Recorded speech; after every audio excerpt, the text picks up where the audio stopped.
தேடல் வாயிலாக உங்கள் அனைவரையும் சந்திப்பதில் மிக்க மகிழ்ச்சியடைகின்றேன். இன்று தேடிக்கொண்டு வந்த விடயம் சரிகமபாவில் மகள் இனியா பாடிய பாடல். அந்த வரியை கேட்டதும் கண்ணீர் விட்ட தேவயானி அம்மானா சும்மாவா.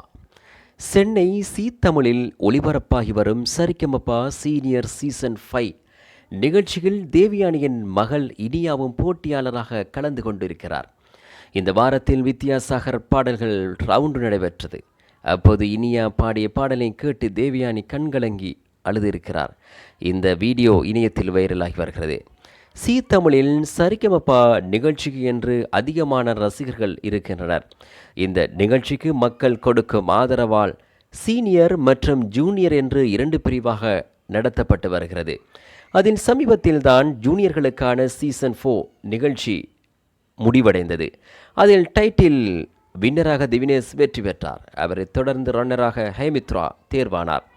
அந்த நிகழ்ச்சி முடிவடைந்த அடுத்த வாரத்திலே சீனியர்களுக்கான சீசன் 5 தொடங்கப்பட்டிருக்கிறது. ஆரம்பம் முதலே இந்த நிகழ்ச்சியும் நல்ல வரவேற்பை பெற்று வருகிறது.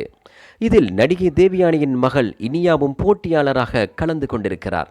தேவயானி இயக்குனர் ராஜ்குமாரை காதலித்து திருமணம் செய்து கொண்டார். இவருக்கு 2 பெண் குழந்தைகள் இருக்கின்றனர். அதில் மூத்த மகள் நடிகையாக வேண்டும் என்று அதற்கான படிப்புகளை முடித்திருக்கிறார். அத்தோடு பாடல் பாடுவதிலும் அதிக ஆர்வம் உண்டு என்பதால் அதற்கான பயிற்சிகளையும் எடுத்திருக்கின்றார். இந்த நிலையில் சரிகமபா நிகழ்ச்சியில் ஒரு போட்டியாளராக அறிமுகமாகி மக்கள் முன்பு தன்னுடைய திறமையால் தான் வெற்றி பெற வேண்டும் என்று இனியா இந்த நிகழ்ச்சியில் கலந்து கொண்டார். இதை ஆரம்பத்திலேயே அவர் சொன்னதும் பலரும் அவரை பாராட்டி வந்தனர்.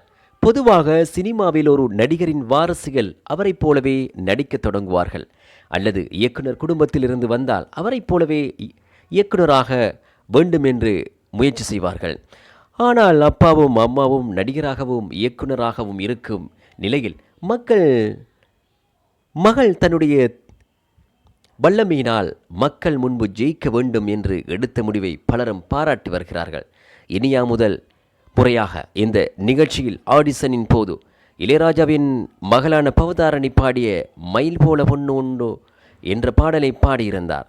இதில் தேவயானி படத்தில் இடம்பெற்ற பாடலாக இருந்தாலும் இனியாவின் செம்மக்குரலில் இந்த பாடலை கேட்கும் போது அனைவரையும் வியக்க வைத்திருக்கின்றது. தேவயானியின் மகளுக்கு இப்படி ஒரு திறமையா என்பதுதான் பலருடைய கேள்வியாக இருந்தது. தன்னுடைய அம்மாவைப் போலவே ஒவ்வொரு வாரமும் இந்த நிகழ்ச்சியில் பாரம்பரியமான உடை அணிந்து வருகிறார். முழுமையாக பாவாடை தாவாடை மற்றும் லெஹங்காவில் கலந்து கொண்ட இனியா இந்த வாரத்தில் பட்டுப்பாவாடை சட்டை அணிந்திருக்கிறார். அத்தோடு அம்மாவைப் போல மூக்குத்தியும் அணிந்திருக்கின்றார். இது இணையத்தில் பலராலும் பாராட்டப்பட்டு வருகின்றது. இது போன்ற தகவல்களை நீங்கள் பெற விரும்பினால் எமது தேடல் என்கின்ற யூடியூப் சேனலுடன் தொடர்ந்து இணைந்திருங்கள். நன்றி.